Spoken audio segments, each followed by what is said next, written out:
దేవుని మాటల్ని మనం చాలా జాగ్రత్తగా విని మన హృదయంలో దాచిపెట్టుకొని వాటి ప్రకారం మన జీవితాన్ని కట్టుకుంటే యేసయ్య వచ్చినప్పుడు మనం కూడా మహిమ మేఘం ఎక్కి యేసయ్యతో పాటు కలిసి ఆ నిత్య రాజ్యంలోనికి, పరలోక రాజ్యంలోనికి, తండ్రి చెంతకు, మన అసలైన నిత్య నివాసమైన పరలోక రాజ్యానికి మనం చేరుకుంటాం. కాబట్టి దేవుని మాటలు వినేటప్పుడు మనం అశ్రద్ధగా ఉండకుండా మనస్సును ఇక్కడే కేంద్రీకరించాలి, లగ్నం చేయాలి, మనసుని ఇక్కడే కట్టేయాలి. కొంతమంది మనసును ఇంటి దగ్గర కట్టేసి కేవలం శరీరాలు మాత్రమే ఇక్కడ వస్తాయంట. పెద్ద పెద్ద భక్తులు చెప్తా ఉంటారు. అప్పుడు మనసును ఇంటి దగ్గర కట్టేసి రాకూడదు. మనసు ఇంటి దగ్గర కట్టేసి వచ్చావనుకో, నువ్వు ఇక్కడ వాక్యం వింటూ ఉండగానే నీ మనసు అంతా ఇది బట్టలు ఉతకాల్సి ఉంది, అంట్లు దోమాల్సి ఉంది, సరుకులు తీసుకురావాల్సి ఉంది, ఇల్లు అలకాల్సి ఉంది, ఇల్లు ఊడవాల్సి ఉంది, బూజు దులపాల్సి ఉంది, చికెన్ వండాల్సి ఉంది, బిర్యానీ వండాల్సి ఉంది, మా అమ్మాయి రావాల్సి ఉంది, ఇలాంటి అన్ని ఆలోచనలు వస్తుంటాయి. ఎందుకని మనసు అక్కడ ఉంటే, ఇంటి దగ్గర మనసు పెట్టి వస్తే ఇలాంటి ఆలోచనలు వస్తాయి.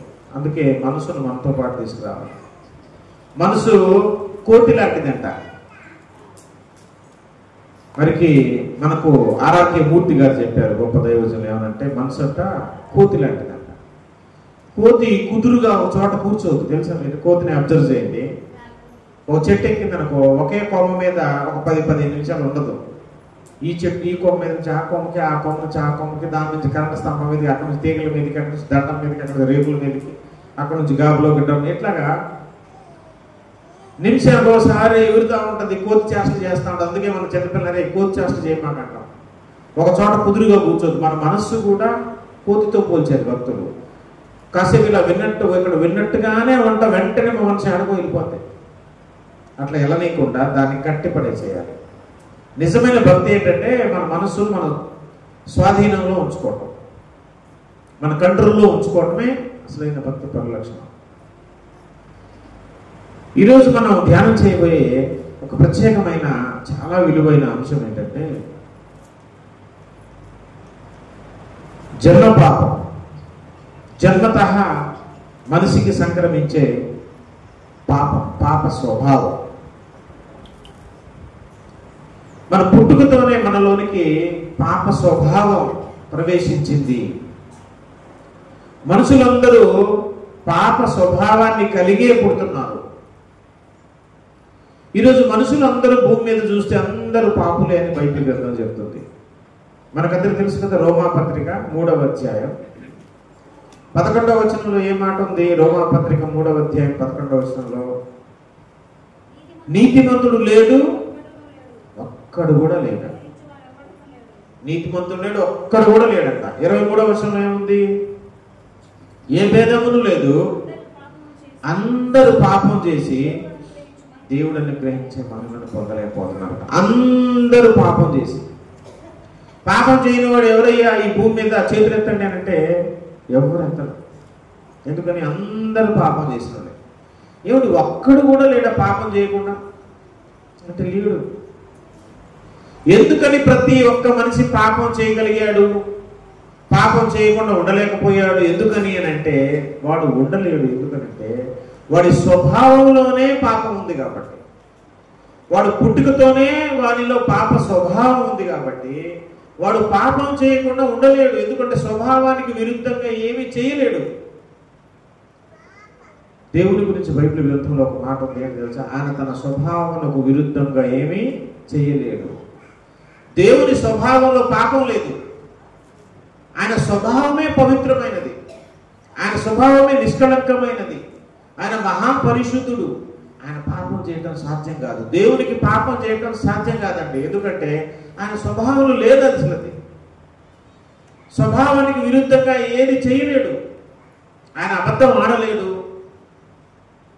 దొంగతనం చెయ్యలేడు, మోసం చెయ్యలేడు, హత్య చెయ్యలేడు. ఏ పాపం దేవుడు ఎందుకు చేయలేడంటే అది ఆయన స్వభావానికి విరుద్ధం అయిపోద్ది. ఆయన తన స్వభావానికి విరుద్ధంగా ఏం చేయడు. ఎందుకంటే ఆయన స్వభావంలో అవేమి లేవు. కానీ మానవునికి ఉన్న స్వభావం అలాంటిది పరిశుద్ధమైన స్వభావం కాదు, పాప స్వభావం. పాప స్వభావంతో పుట్టిన నీవు నేను పాపం చేయకుండా ఉండలేము. వేరే ఆప్షనే లేదు. అందుకనే మానవులందరూ పాపం చేసి దేవుడు అనుగ్రహించే మహిమను పొందలేకపోయారు. మానవులలో జన్మతః పాప స్వభావం ఉన్నది. పుట్టిన పిల్లలందరిలో పసిగుడ్డు ఒక రోజు పిల్లవాడికైనా సరే వాడి శరీరంలో ఒక నియమము, దాన్ని వేరొక నియమము అంటారు. ఏం నియమం అంటారు? దాన్ని వేరొక నియమము. అదే పాప స్వభావము వానిలో ఉంటుందన్నమాట. కాకపోతే వాడి అవయవాలు ఎదగలేదు కాబట్టి వాడు పాపం చేయటానికి అవకాశం అయితే ఉండదు, కానీ వానిలో పాప స్వభావం అయితే ఉంటుంది. వాడు ఎప్పుడు పాపం చేస్తాడు అని అంటే వారి అవయవాలన్నీ ఎదిగినప్పుడు, మంచి చెడులు తెలిసినప్పుడు, అప్పుడు వాడు పాపం చేయటం స్టార్ట్ చేస్తాడు. నేను చాలామంది పిల్లల్ని గమనిస్తూ ఉంటే ఒక పెద్ద గొప్ప దైవజనుడు ఒక మంచి ఉదాహరణ చెప్పాడు. ఏమనంటే, ఇగో చిన్నపిల్లలు ఇంట్లో ఆడుకుంటూ ఉంటారు, మోకాళ్ళ మీద పాకుతూ నడుస్తూ ఇంట్లో ఆడుకుంటూ, చిన్నపిల్లలు 2-3 సంవత్సరాల పిల్లలు. వాళ్ళు కింద మట్టి ఇంట్లో ఆడుకుంటున్నప్పుడు ఆ ఎర్రమట్టితో అలుగుతారు. ఆ ఎర్రమట్టిని ఇట్లా గోడుతో ఇట్లా గోగుతూ దాన్ని ఇట్లా నాకుతా ఉంటారు. మీరు చూసారు అలాంటి ఎప్పుడు? ఇట్లా నాకుతూ ఉంటూ వాళ్ళ తల్లి గారో తండ్రి గారో సడన్గా వచ్చారనుకో, వాడు వెంటనే చేయట్టు పెడతాడు. అంటే దాని అర్థం ఏంటి తెలుసా? దాని అర్థం ఏంటి చెప్పండి, మీరు చెప్పండి. దాని అర్థం ఏంటి? ఇప్పుడు దాకెట్టింట గోకిట్ట తాగిన ఆయన తింటూ ఉన్న పిల్లోడు వెంటనే చేయి పెట్టాడంటే, నేను ఏం చేయలేదు తెలుసా నీకు, నేను చాలా మంచివాడిని, నేను మట్టి తిన్నానని గొప్ప తీసినావు అనుకుంటున్నావు ఏంటి? లేదు లేదు, నేనేం మట్టి తినట్లేదు అని దాని అర్థం కదా. అంటే ఆ చిన్నపిల్లోడికి తాను చేసిన పొరపాటుని కప్పిపెట్టుకోవాలనే స్వభావం ఎట్లా వచ్చింది అని అంటే, పుట్టుకతోనే ఆ స్వభావం ఉందన్నమాట. తప్పు చేసి తప్పించుకునే ఆ స్వభావం చిన్నపిల్లవాడికి చిన్నప్పటి నుంచి. కొంతమంది పంచదార తింటూ ఉంటారు, వెంటనే వేస్తారు. అంటే ఈ స్వభావం చిన్నప్పటి నుంచే ఉంది. ఎందుకంటే మానవునిలో ఆ పాప స్వభావం అనేది చిన్నప్పటి నుంచే ఉంది. అయితే కొంతమంది బోధకులు ఈ లోకంలో బయలుదేరారు. బోధకుల్లో అబద్ధ బోధకులు ఉంటారు, మంచి బోధకులు ఉంటారు. ఈ అబద్ధ బోధకులు ఒక పెద్ద డినామినేషనే ఉంది, పెద్ద శాఖే ఉంది మన దేశంలో. ఆ శాఖ వాళ్ళు పనిగట్టుకొని వాళ్ళకి వేరే పని పాట ఏ ఉండదు. లెగిస్తే ఈ సబ్జెక్ట్ మీద పడి, మరి ఎందుకు దీన్ని ఈ సబ్జెక్ట్ మీద ఎంత కక్ష కట్టారో తెలియదు, కానీ జనం పాపం ఉంది అని అంటే వాళ్ళకి అసలు నచ్చదు. జనపాపం లేదు, ఏమీ లేదు, మనం అందరం పుట్టుకతోనే పరిశుద్ధులం, మనలో అసలే పాప స్వభావమే లేదు అని వాళ్ళు జీవితాంతం ప్రకటిస్తూనే ఉంటారు. ఎంత చెప్పినా కూడా దీని మీద కక్ష కట్టి ఈ అంశం మీద వాళ్ళు ప్రకటిస్తూనే ఉంటారు. మీకు విచిత్రం తెలుసా? మరి వాళ్ళు జన్మతః మనలో ఆ స్వభావం లేదు, మనం పరిశుద్ధులము అన్నారు. మరి ఇప్పుడు దేవుణ్ణి నమ్ముకున్న తర్వాత ఇప్పుడైనా మరి ఆ స్వభావం ఉందా నీలో? అంటే మేము నీతిమంతులం, మాలో ఆ స్వభావం లేదని. అప్పుడు లేదంటున్నారు, ఇప్పుడు క్రీస్తు నమ్ముకున్న తర్వాత ఇప్పుడు కూడా లేదు అంటున్నారు. ఇలా అన్నోళ్ళే ఆ సంస్థలకు అధిపతులే, పెద్ద పెద్దోళ్ళే 3-4 భార్యలను పెళ్లి చేసుకున్నారు. మరి ఆ స్వభావం కొట్ట వచ్చినట్టు ఇప్పుడు కూడా కనబడుతుంది. వాళ్ళ పిల్లలు కూడా చాలా మందితో ఇలాంటి భయంకరమైనటువంటి అక్రమ సంబంధాలు, అక్కడ చదువుకోవడానికి, బైబిల్ విద్య నేర్చుకోవడానికి వచ్చినటువంటి ఆడపిల్లలతో అసభ్యంగా ప్రవర్తించిన సందర్భాలు చాలా ఉన్నాయి. మరి ఏంటిది స్వభావం? ఇప్పుడు అసలు అప్పుడు కాదు, ఇప్పుడు కూడా ఉంది ఈ స్వభావం. ఆ స్వభావం లేదని చెప్తూనే ఆ స్వభావానికి సంబంధించిన పనులు చేస్తుంటే ఈజీగా దొరికిపోతారు కదా, దొంగలు ఈజీగా దొరికిపోతారు. అబద్ధం ఆడితే అతకవు, దొంగలాడే అబద్ధాలు ఈజీగా దొరికిపోతారు, వాళ్ళు చుట్టూ ఈజీగా దొరికిపోతారు. మరి ఇప్పుడు ఎందుకు చేస్తున్నావే ఈ పాప కార్యాలు అని అంటే, ఇప్పుడు కూడా ఆ స్వభావం కొనసాగుతూనే. అదే నువ్వు బాప్తిసం తీసుకున్నావు, మారుమనసు పొందావు, యేసయ్యను నమ్ముకున్నావు, వాక్యం చదువుతున్నావు, ఇలా ఆ స్వభావం ఎలాగుంది? ఆ స్వభావం ఉంటుంది, ఆ పాప స్వభావం ఉంటుంది. అది సహజ సిద్ధంగా వచ్చిన స్వభావం. ఎక్కడ దాకా ఉంటుంది తెలుసా? నువ్వు తల్లి గర్భంలో పుట్టింది మొదలుకొని నువ్వు చనిపోయేంత వరకు నీలో ఆ పాప నియమము, వేరొక నియమము, పాప స్వభావము ఖచ్చితంగా ఉంటుంది. ఎందుకంటే ఈ శరీర స్వభావం అది. అయితే యేసయ్యను నమ్ముకున్న తర్వాత, యేసయ్యలోకి వచ్చిన తర్వాత, నూతన జన్మను పొందిన తర్వాత, బాప్తిసం తీసుకున్న తర్వాత దేవుడు మనల్ని నీతిమంతులుగా చేశాడు, పవిత్రులుగా చేశాడు. అంటే అర్థం ఏంటి? ఇప్పుడు వాడు చెప్పే ఒక మాట, ఇంకో మాట ఏంటంటే, బైబిల్లో అబ్రహాం నీతిమంతుడు కాదా, లోతు నీతిమంతుడు కాదా, యోబు నీతిమంతుడు కాదా?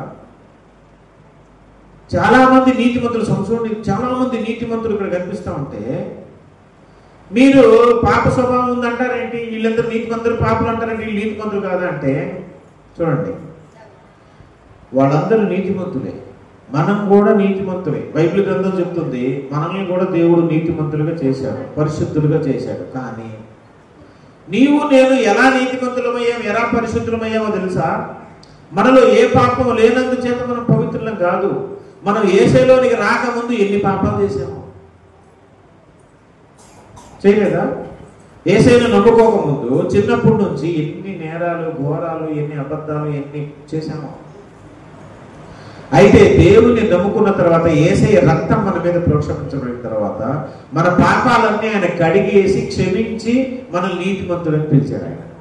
మనం క్షమించబడిన నీతిమంతులం,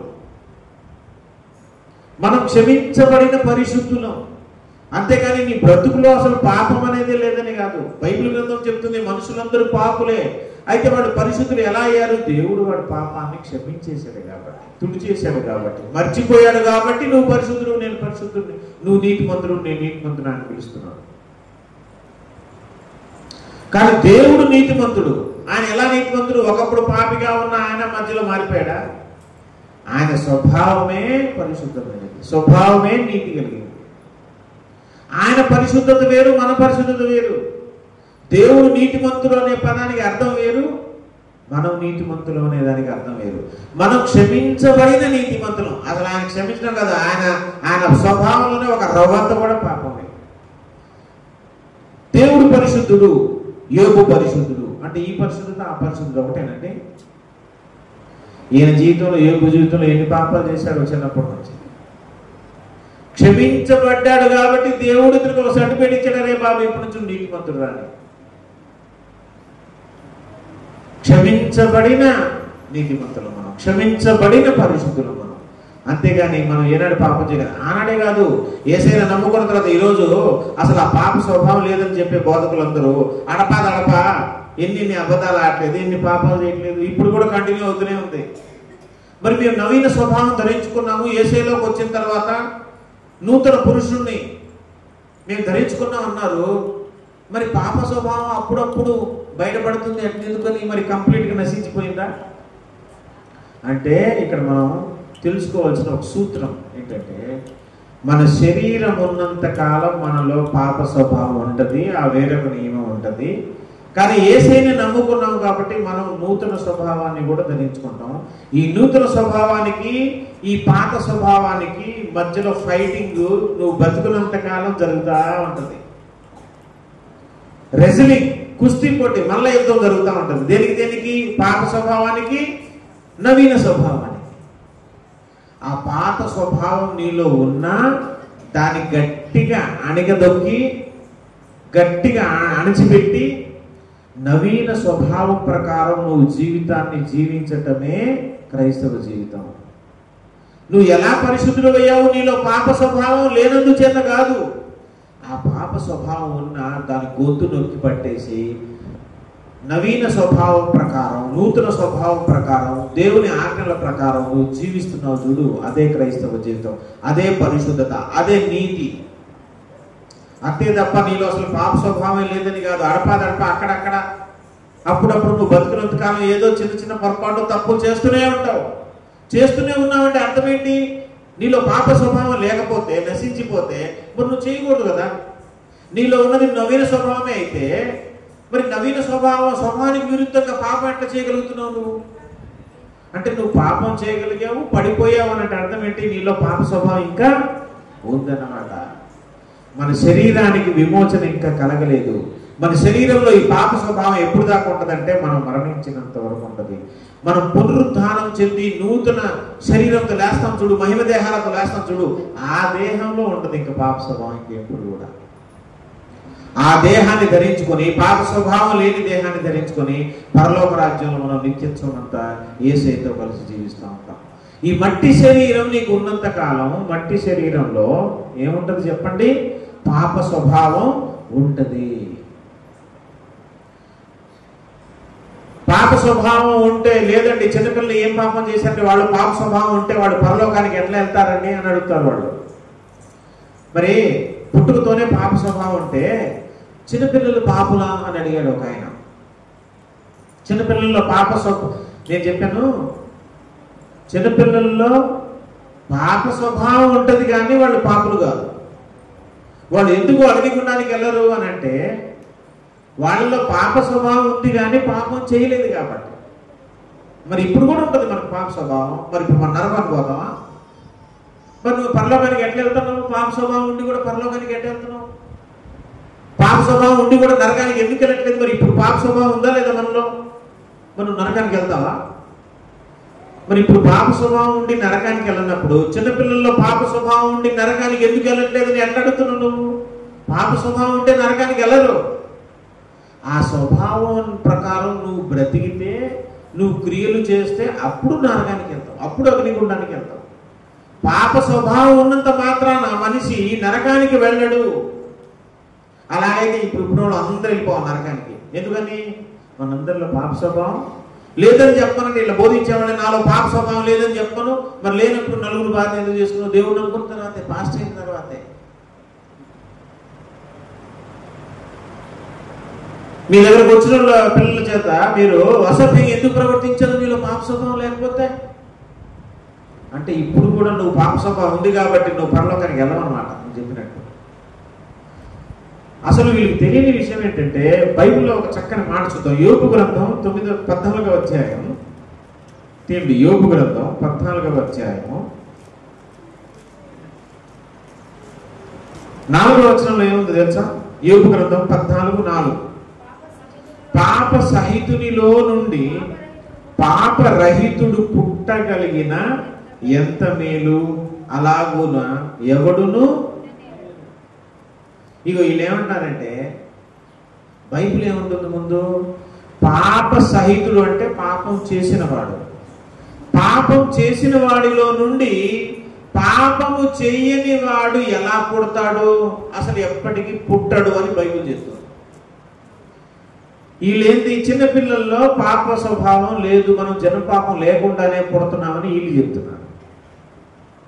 మరి నువ్వు పాప స్వభావం లేకుండా పుట్టి ఎప్పుడు పాప వేయావంటే వీళ్ళనేది ఏంటంటే మనం పెరిగి పెద్దోళ్ళు అయిన తర్వాత లోకంలో ఉన్న పాపాన్ని చూసి మనం పాపం చేసిన తర్వాత పాపం అయ్యామంట. వీళ్ళు అనేది ఏంటి? మనం చిన్నపిల్లలుగా ఉన్నప్పుడు మనలో పాపం ఉండదు, మనం పెద్ద అయ్యాక లోకంలో ఉన్న పాపాన్ని చూసి మనం కూడా పాపం చేసిన తర్వాతే పాపలం అవుతున్నామని వీళ్ళు చెప్తున్నారు. బైబిల్ ఏమవుతుంది? అసలు పుట్టడమే జరగదురా బాబు అని బైబిల్ చెప్తుంది. నువ్వు పెద్దోడు అయిన తర్వాత గురించి మాట్లాడుతున్నావు నువ్వు. అసలు బైబిల్ ఏమంటుంది? అలాగని ఎవడు పుట్టడమే జరగదు అసలు.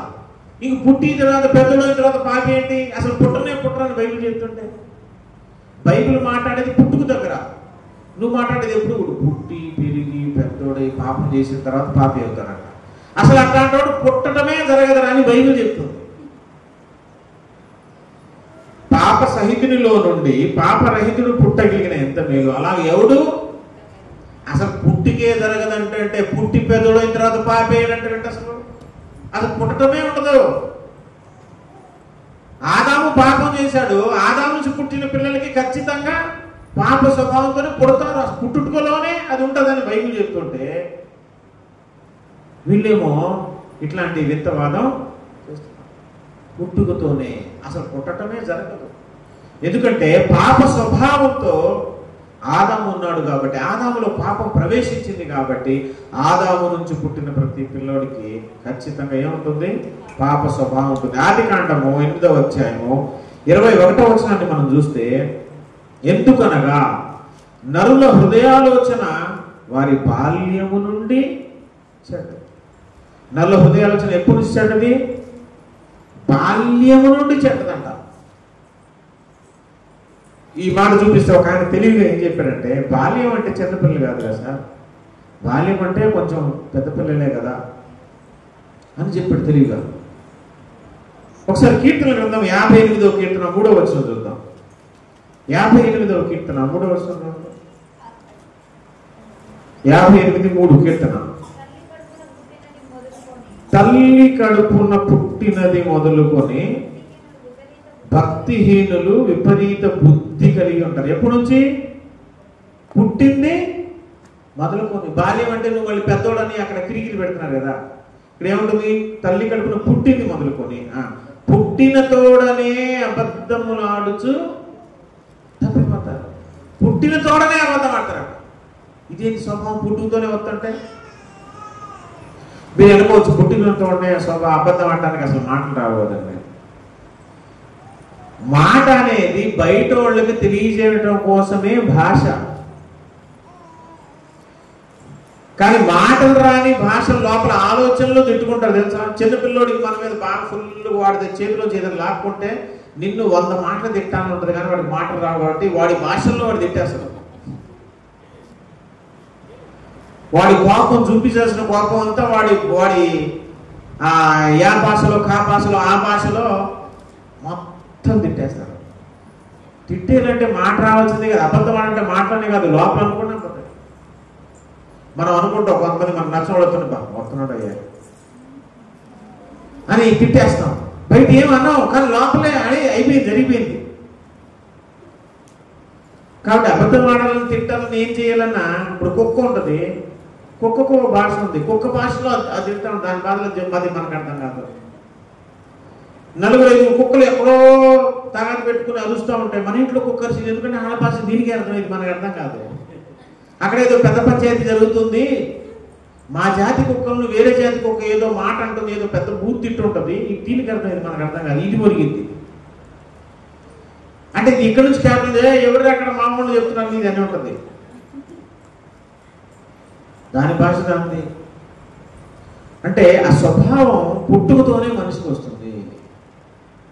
ఆ స్వభావము ఎందువల్ల వచ్చిందంటే ఆదాము నుంచి మనకు అది సంక్రమించింది. ఆదాము పాపం చేయటం ద్వారా, ఆదాము ద్వారా మానవ జాతి మొత్తానికి ఆ పాప స్వభావం మనలో కూడా ప్రవేశించింది. 2 శిక్షలు కలిగాయి. ఆదాము చేసిన పాపాన్ని బట్టి మనుషులకు 2 శిక్షలు వచ్చాయి. ఒకటి, మనందరిలోనికి పాప స్వభావం ప్రవేశించింది. రెండోది, శరీరానికి మరణం వచ్చింది. మన శరీరానికి ఏమొచ్చింది చెప్పండి? అప్పుడు దాకా శరీరానికి మరణం లేదు.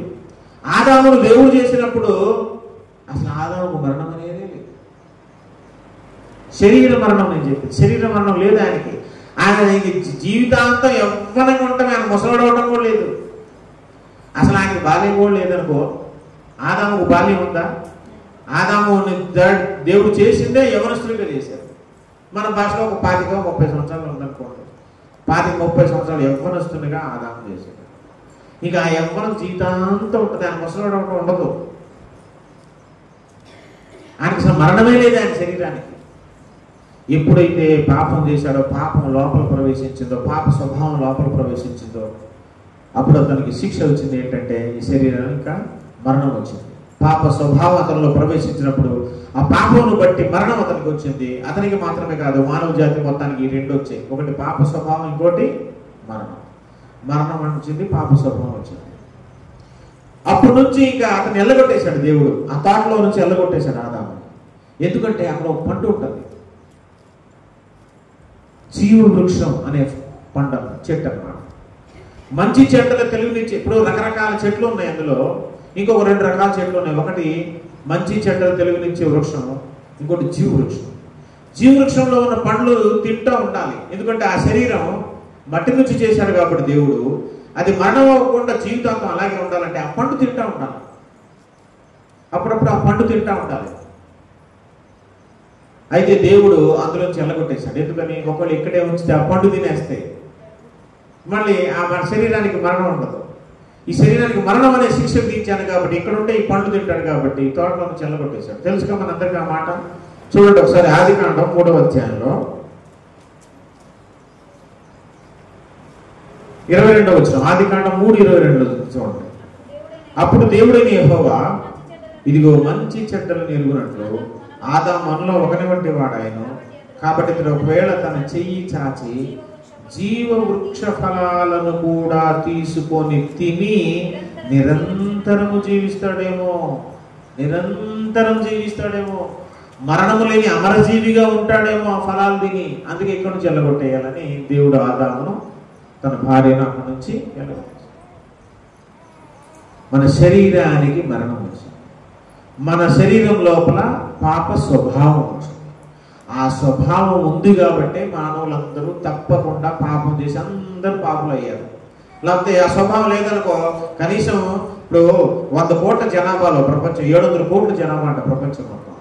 ఆ 700 కోట్లలో 1 కోటి మంది అయినా సరే కనీసం పాపం చేయకుండా బతికేవాళ్ళుగా ఆ స్వభావం లేకపోతే. కానీ సాధ్యపడదు. ఎందుకని? స్వభావం లోపల ఉంది కాబట్టి. మరి స్వభావాన్ని దేవుడు మనకి ఇచ్చి పాపం చేశాడు కదండి. మరి స్వభావం నాకు ఇచ్చినందుకు నేను నరకానికి పోతున్నాను. స్వభావం ఉన్నందు నరకానికి పోవు. ఆ స్వభావం ప్రకారం బ్రతికితే, అంటే ఆ స్వభావ పాపం క్రియాపాపంగా మారితే అప్పుడు నువ్వు నరకానికి వెళ్తావు, అప్పుడు నువ్వు పాతాళానికి వెళ్తావు. అప్పుడు ఉండేది ఏంటి? ఇప్పుడు కూడా ఉంటుంది మనలో పాప స్వభావం. యేసయ్యను నమ్ముకున్న తర్వాత, యేసయ్య రక్తంలో కడగబడిన తర్వాత నీలో పాప స్వభావం ఉంటుంది. అంత మాత్రం నువ్వు నరకానికి వెళ్తున్నావా? లేదే. పాప స్వభావం నందుకు కాదు, ఆ స్వభావం ప్రకారం నువ్వు బ్రతికితే, స్వభావ పాపం క్రియాపాపంగా మారితే నువ్వు నరకానికి వెళ్తావు. అదే రెండో మరణం. మొదటి మరణం ఏంటి? శరీరానికి వచ్చే మరణం. ఈ మరణానికి నువ్వు పాపం చేయాల్సిన అవసరం లేదు. పాప స్వభావం నీలో వచ్చేసింది కాబట్టి నువ్వు చిన్నపిల్లవాడైనా పెద్దోడు ఎవడైనా సరే అందరూ చచ్చిపోవాల్సిందే. మరి చిన్నపిల్లలు ఎందుకు చనిపోతున్నారంటే వాళ్ళ పాప స్వభావం ఉంది కాబట్టి. పాప స్వభావం ఉంది కాబట్టి శరీర మరణం ప్రతి ఒక్క వ్యక్తికి ఉంటుంది. కానీ చిన్నపిల్లలకి ఏముంటుందంటే రెండవ మరణం ఉంటుంది. రెండవ మరణం అంటే ఏంటి? అగ్నిగుండం. అగ్నిగుండానికి చిన్నపిల్లలు ఎర్రరు, నరకానికి చిన్నపిల్లలు ఎర్రరు. చచ్చిపోతే ఎక్కడికి వెళ్తారు? పరలోకానికి వెళ్తారు. ఎందుకని? పాప స్వభావం ఉన్నంత మాత్రం దేవుడు పరలోక రాజ్యానికి నరకానికి పంపాడు. ఎందుకంటే అది వాళ్ళు చేసింది కాదు, వాళ్ళ పితరుల నుంచి వచ్చింది, ఆదాము నుంచి వచ్చింది. దానికి మనం బాధ్యులం కాదు. మనం ఏదో పాపం చేసేందుకు ఆ స్వభావం రాలా. మరి నేనేం చేయనయ్యా?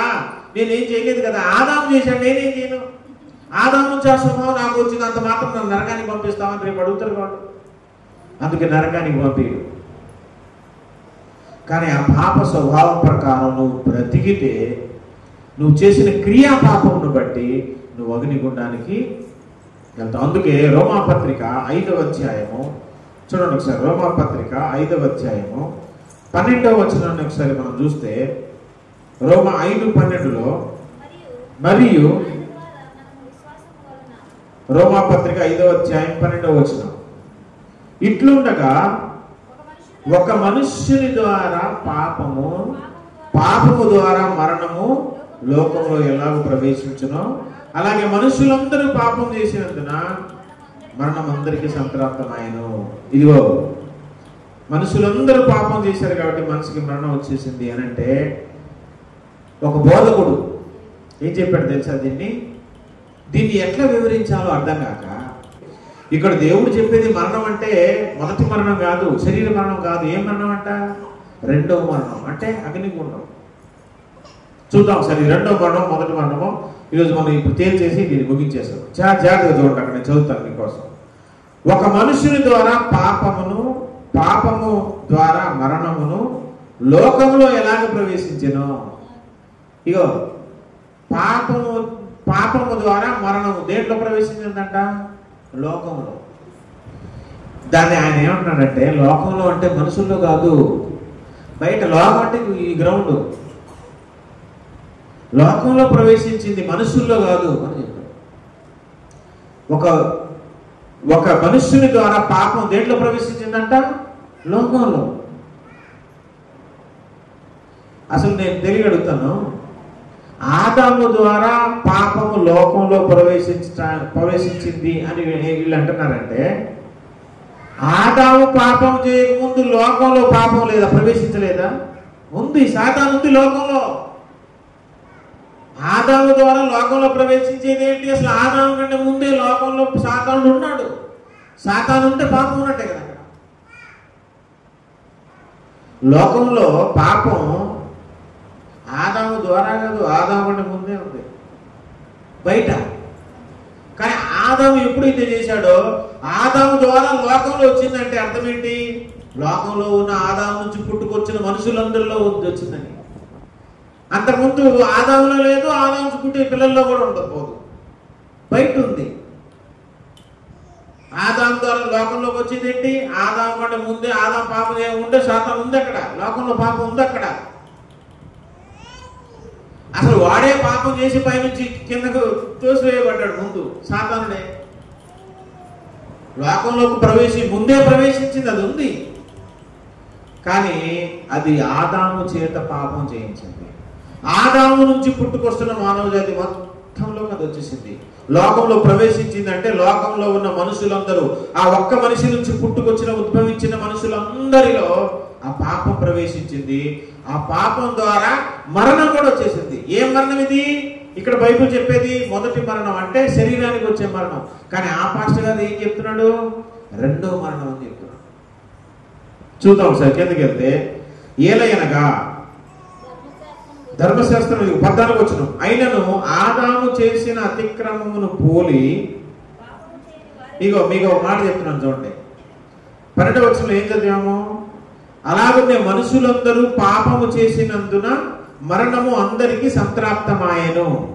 ఇగో చూడమ్మా, మనుషులందరూ పాపం చేశారు కాబట్టి మనుషులందరికీ మరణం వచ్చింది అని కిరణ్ పాల్ గారు చెప్తే, ఆయన చెప్తున్నాడు మనుషులు పాపం చేశారు కాబట్టి వచ్చింది. వాళ్ళలో లేదు, వాళ్ళ స్వభావంలో లేదు, స్వభావం ప్రకారం చేశారు కాబట్టి వచ్చింది. ఈ వచ్చిన మరణం ఏం మరణం? రెండో మరణం అంటే అగ్నిగుండం. ఏమంటే చూడండి, మనుషులందరూ అని అంటే చిన్నపిల్లలు తప్ప అని అందరనే? అందరూ మనుషులందరూ పాపం చేశారు. పాపం చేశారు కాబట్టి వచ్చింది అన్నారు. అంటే మనుషుల్లో చిన్నపిల్లలు కూడా ఉన్నారుగా. మరి కిందకి 14 వచనం చూస్తే చూడండి, అయినను ఆదాము చేసిన అతిక్రమమును పోలి పాపము చేయని వారి మీద కూడా. మరి చేయని వాళ్ళు ఎవరు ఉన్నారు? పైన అందరు పాపం చేశారు, ముందు కింద చేయని వాళ్ళు కూడా కొంతమంది ఉన్నారు. మరి ఇదేంటి? పైన ఏముంది? అందరూ చేశారంటే అందరూ చిన్నపిల్లలు కూడా ఉంటారుగా. మరి కింద ఏముంది? పాపము చెయ్యని వారి మీద కూడా. అంటే చేయని వాళ్ళు కూడా ఉన్నారండి. చేయనోళ్ళ మీద మరి రెండో మరణం ఎందుకు వచ్చింది? అది రెండో మరణం అయితే చేయనోళ్ళ మీద రెండో మరణం ఎందుకు వచ్చింది? అంటే చేయనోళ్ళు కూడా అగ్నిగుండానికి వెళ్తారా? పాపం చేశారు కాబట్టి అగ్నిగుండం వచ్చింది. మరి చేయనోళ్ళ మీద, వారి మీద కూడా అతిక్రమమును పోలి పాపము చేయని వారి మీద కూడా ఆదాము మొదలుకొని మోసే వరకు మరణం ఏలింది. అంటే చిన్నపిల్లలు చెయ్యలేదు కాబట్టి శరీరానికి మరణం ఉంది. చిన్నపిల్లలు కూడా చచ్చిపోతారు. ఇది శరీర మరణం అంటే కరెక్ట్గా మీనింగ్ ఉంది. మరి ఇది అగ్నిగుండం అంటే చేయనోళ్ళు కూడా అగ్నిగుండానికి వెళ్తారా? అంటే చిన్నపిల్లలు ఇప్పుడు అగ్నిగుండానికి వెళ్ళారా? ఆదాము నుంచి మోసే దాకా చచ్చిపోయిన చిన్నపిల్లలందరూ అగ్నిగుండానికి వెళ్ళారా? ఇది రెండో మరణం అయితే మరి వాళ్ళ మీద రెండో మరణం ఏలిందా? అగ్నిగుండం ఏలిందా వాళ్ళని? వాళ్ళందరూ అగ్నిగుండానికి వెళ్ళారా? ఇది రెండవ మరణం కాదు, శరీరానికి వచ్చే మొదటి మరణం. శరీర మరణం అన్నమాట. అందుకే చిన్నపిల్లలు పాపం చేయని వారు ఉన్నారంటే ఇక్కడ ఎవరు వాళ్ళు పాపం చేయని వారంటే వాళ్ళ స్వభావం ఉంది, కానీ పాపం చేయలేదు. ఎవరు వాళ్ళంటే చిన్నపిల్లలు. ఆదాము మొదలుకొని ప్రతి మనిషి మీద, చిన్నపిల్లలైనా పెద్దోళ్ళైనా, పాపం చేసినా చేయకపోయినా అందరికి మరణం వెళ్ళింది. అందరికి మరణం వస్తుంది. ఎందుకంటే అదొక శిక్ష, దేవుడు విధించిన శిక్ష. దేవుడు విధించిన శిక్ష అన్నమాట. ఒకటి శరీర స్వభావము, రెండోదేమో ఈ మరణం అనేది. 15వ వచనం చూడండి. అపరాధము కలిగినట్టు కృపావరము కలగలేదు. ఎట్లనగా ఒకని అపరాధం వల్ల అనేకులు చనిపోయిన ఎడ్ల. ఇగో ఒకని అపరాధం వల్ల అనేకులు చనిపోయారా లేదా? అంటే అందరికి ఏమొచ్చింది? శరీర మరణం వచ్చింది. మరి ఎక్కువగా దేవుని కృపయు యేసుక్రీస్తును ఒక మనుషుని కృప చేత దానమును అనేకులకు విస్తరించెను. చూడండి, మరి పాపము చేసిన ఒకని వలన శిక్షా విధి కలిగినట్టు. ఇగో అతను పాపం చేశాడు కాబట్టి అందరికీ శిక్ష వచ్చింది. అందరికీ శిక్ష అంటే ఏంటి? మరణం. మరణం అంటే ఆయన అన్నట్టుగా అగ్నిగుండం అయితే ఆయన చేసిన పాపానికి అందరు అగ్నిగుండానికి పోతున్నారా? అందరు అగ్నిగుండానికి పోవాలిగా. మరి అలా జరగట్లేదు. అంటే ఈ మరణం ఏ మరణం అన్నమాట? ఈ శిక్ష ఏ శిక్ష అన్నమాట? శరీరానికి వచ్చిన మరణం. మళ్ళీ చూడండి, తీర్పు ఒక్క అపరాధం మూలంగా వచ్చినదై శిక్షా విధికి కారణమాయను, కృపావరమైతే అనేకమైన అపరాధ మూలంగా వచ్చినదై మనుషులు నీతిమంతులుగా తీర్చబట్టు కారణమాయను. ఇగో మరణము ఒక్కని అపరాధం వల్ల వచ్చింది. ఒక్కడు చేసిన తప్పును బట్టి అందరికి మరణం వచ్చింది. అంటే ఏంటి? ఏ మరణం ఇది? శరీర మరణం. మరి అగ్నిగుండం అయితే ఒకడు చేసిన పాపాన్ని మొత్తం అగ్నిగుండానికి పోవాలి కదా, పోరు. కానీ అందరికీ శరీరం వచ్చు. శరీర మరణం వచ్చినా మనకు నష్టం లేదు. ఎందుకని? దానివల్ల నరకానికి వెళ్ళరు. పాప స్వభావాన్ని బట్టి నరకానికి వెళ్ళరు. అందుకే ఇక్కడ చూడండి, యేసుప్రభు వారు ఈ లోకానికి వచ్చి మనందరి కోసం చచ్చిపోయాడు. జాగ్రత్త. ఆయన రక్తం కార్చింది మన కోసమేనా? లోకంలో ఉన్న అందరి కోసమా? అందరి కోసం. అందుకే ఆదాము చేశాడు కాబట్టి పాపం, మానవులందరూ ఏం పాపం చెయ్యకపోయినా, అంటే పుట్టుకతో చెయ్యకపోయినా అందరికి మరణం వచ్చేసింది. కాబట్టి యేసు ప్రభు వారు మనందరి కోసం ప్రాణం పెట్టడం వల్ల అందరికీ ఆ మరణం నుంచి విడుదల వచ్చేసింది. ఇప్పుడు రేపు యేసయ్య వచ్చిన తర్వాత కేవలం పరిశుద్ధులే, దేవుని నమ్ముకున్నలే కాదు, పాపులు కూడా లేస్తారు. తెలుసా మీకు? ఇది పునరుద్ధానం అందరికీ ఉంది. మరి వాళ్ళకెందుకు పునరుద్ధానం? వాళ్ళెందుకు లేవాలంటే వాళ్ళు చెయ్యని పాపానికి మరణం వచ్చింది కాబట్టి వాళ్ళందరికీ దానికి విరుగుడుగా యేసు ప్రభు వారు ఈ లోకంలో మనందరి కోసం మరి రక్తాన్ని చిందించి చచ్చిపోయి తిరిగి లేచాడు. ఇప్పుడు అందరికి విమోచనం. దానికి విరుగుడే ఇది. ఇప్పుడు ఏ పాపం చేయకపోయినా మనకందరికి ఏమొచ్చింది? మరణం వచ్చింది, శరీర మరణం. అయినా ఇబ్బంది లేదు. ఎందుకని? నీ శరీరాన్ని రేపు ఆయన లేస్తుంది. ఎందుకంటే ఆయన గొప్ప కార్యం చేశాడు. ఒకడు చేసిన పాపాన్ని బట్టి అనేకులు శిక్ష వచ్చింది. అనేకులు చేసిన పాపానికి ఒకడికి శిక్ష విధించబడింది. ఆయన యేసుప్రభు వారు కలువరి శిలువలో మనందరి కోసం చచ్చిపోయాడు. దానికి విరుగుడుగా నీకు అందరికీ మరి రేపు మహిమ శరీరం అందరికి వస్తుంది. కాకపోతే కొందరు పరలోకానికి వెళ్తారు, కొందరు అగ్నిగుండానికి వెళ్తారు. అగ్నిగుండంలో ఈ శరీరం ఉంటుంది తెలుసుగా. అగ్నిగుండానికి ఆత్మలు వెళ్తాయా, శరీరం కూడా వెళ్ళిద్దా అంటే శరీరము ఆత్మ రెండు వెళ్ళిద్ది.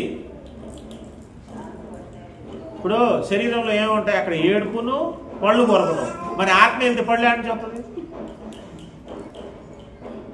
కొరకాలంటే పళ్ళు ఉండాలిగా. పళ్ళు ఆత్మగా శరీరానికా? ఇప్పుడు నీకున్న పళ్ళు శరీరానికి ఉందా, ఆత్మకు ఉందా? శరీరానికి. ఇప్పుడు అక్కడ ధనవంతుడు ఏమన్నాడు? లాజరును పంపించి నా నాలుగు కొంచెం, అంటే నాలుగు ఉందిగా, నాలుగు ఆత్మగా శరీరానికి ఏముండేది? శరీరం అంటే శరీరం అక్కడ కనబడుతుందిగా. ఏడుస్తున్నారు, పళ్ళు కొరుకుతున్నారు, నా నాలుగు చల్లార్చమంటున్నాడు అంటే అక్కడ శరీరం కూడా. మరి మంటల్లో శరీరం ఎందుకు కారట్లేదంటే ఈ శరీరం అయితే కాలిపోద్ది, రేపు మహిమ శరీరంతో లేస్తారు కదా, కాలదు, దాని నాశనం ఉండదు. అందుకే నరకంలో యుగయుగాలు కాల్స్తారు. మరి వాళ్ళ శరీరం ఏం కాదా అంటే ఏం కావడానికి ఈ శరీరం కాదా వాళ్ళకి వచ్చేది. వాళ్ళకి వచ్చే శరీరం ఏం శరీరం? మహిమ శరీరం, మనలాంటి శరీరం. దానికి నాశనం ఉండదు, చావు ఉండవు, కాలిపోటాలు ఉండవు. ఇగో ఆదాము చేసినందుకు దేవుడు నీకేం నష్టం చేయలేదు. ఆదాము ద్వారా నీకు మరణం వచ్చినందుకు ఆ మరణానికి విడుదల. అందుకే యేసు ప్రభువు తిరిగి లేచింది ఇగో ఆ శరీరం నుంచి. అందుకే మానవ జాతికి ఆదాము ద్వారా వచ్చిన దానికి దేవుడు విరుగుడు ఇచ్చేశాడు, దానికి ఇబ్బంది లేదు. కానీ ఆ శరీరంలో ఉన్నటువంటి పాప స్వభావాన్ని బట్టి నువ్వు క్రియా పాపం చేస్తే కనుక నువ్వు అగ్నిగుండానికి వెళ్ళిపోతావు. దాని నుంచి తప్పించుకోవాలంటే మాత్రం నువ్వు యేసయ్య రక్తం కిందకి రావాలి, యేసయ్యను నమ్ముకోవాలి, పరిశుద్ధులుగా జీవించాలి. లోపల ఉన్న పాప స్వభావాన్ని గట్టిగా పట్టేసుకొని చంపేసుకొని నవీన స్వభావం ప్రకారం నీ బ్రతుకు మార్చుకోవాలి. ఇప్పుడు లోకంలో ఉన్న వాళ్ళందరికీ వాడు పాపి అయినా పరిశుద్ధులైనా రేపు పునరుద్ధానం అయితే ఉంది, కానీ పరలోకం అయితే అందరికీ ఉండదు. పరలోకం దొరకాలంటే ఏం చేయాలి? యేసయ్య రక్తం కిందకి రావాలి. వాడు నమ్మినా నమ్మకపోయినా, యేసయ్య నమ్మినా నమ్మకపోయినా వాడికైతే పునరుద్ధానం ఉంది. ఎందుకంటే వాడు చెయ్యని పాపానికి ఆ మరణం వచ్చింది కాబట్టి దేవుడే దాని నుంచి విడుదల కలుగు చేస్తాడు. కానీ నువ్వు చేసిన పాపాలు ఉన్నాయి చూడు, దాని విషయంలో నువ్వు యేసయ్య రక్తం కిందకు వచ్చి మారు మనసు పొంది రక్షణ పొందితేనే పరలోక రాజ్యం. పరలోక రాజ్యం పోవాలంటే నువ్వు యేసయ్య రక్తం కిందకి రావాలి. పునరుద్ధానం చెందడానికి యేసయ్య రక్తం కిందకి రావాల్సిన అవసరం లేదు నువ్వు. అందుకే ఇగో ఈ మరణాన్ని యేసయ్య మరణాన్ని పోలుస్తూ చివరిగా ఒక్క మాట చదువుతాం మనం. 1 కొరింథీ పత్రిక 15వ అధ్యాయము. 1 కొరింథీ పత్రిక 15వ అధ్యాయంలో 20వ వచనం నుంచి చదువుతున్నాం. చూడండి ఏముందో. 1 కొరింథీ 15:20 నుంచి. ఇప్పుడైతే నిద్రించిన వారిలో ప్రథమ ఫలముగా క్రీస్తు మృతుల్లో నుండి లేపబడి ఉన్నాడు. మనుష్యుని ద్వారా మరణము వచ్చెను గనుక. జాగ్రత్త చూడమ్మా, ఎవరి ద్వారా మరణం వచ్చింది?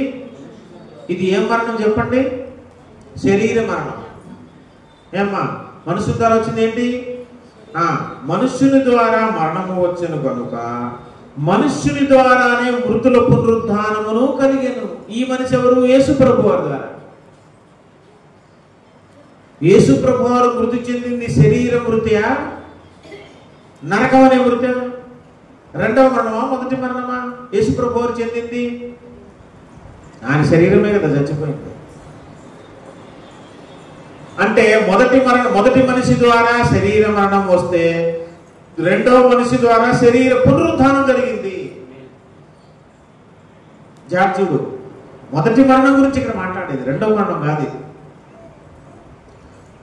మొదటి మరణం ద్వారా మొదటి వ్యక్తి ద్వారా రెండవ మరణం వస్తే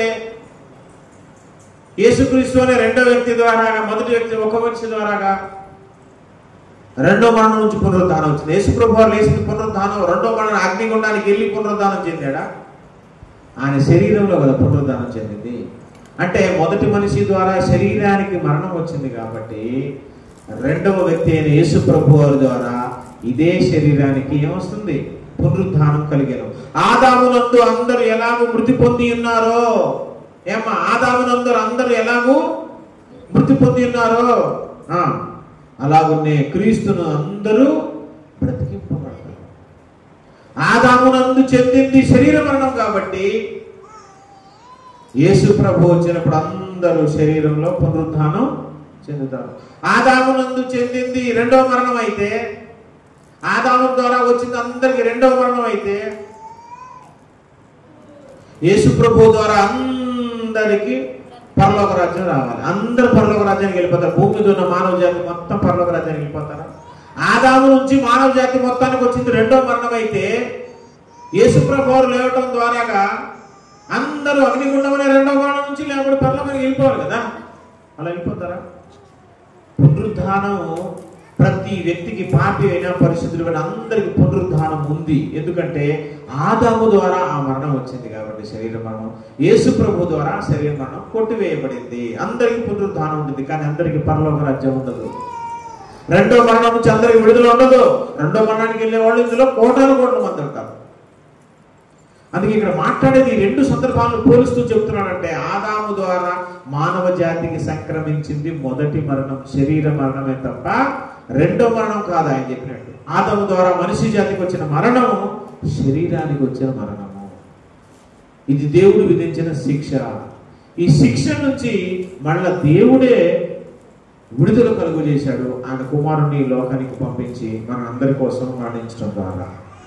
కానీ రెండవ మరణాన్ని తప్పించుకోవాలంటే ఆ యేసునందు విశ్వాసం ఉంచి ఆ యేసయ్య రక్తంలో నువ్వు కడగబడి నీ జీవితాన్ని మార్చుకొని ఆయన వాక్యానుసారంగా నీవు లోకంలో బ్రతికితే అప్పుడు రెండవ మరణాన్ని తప్పించుకుంటావు.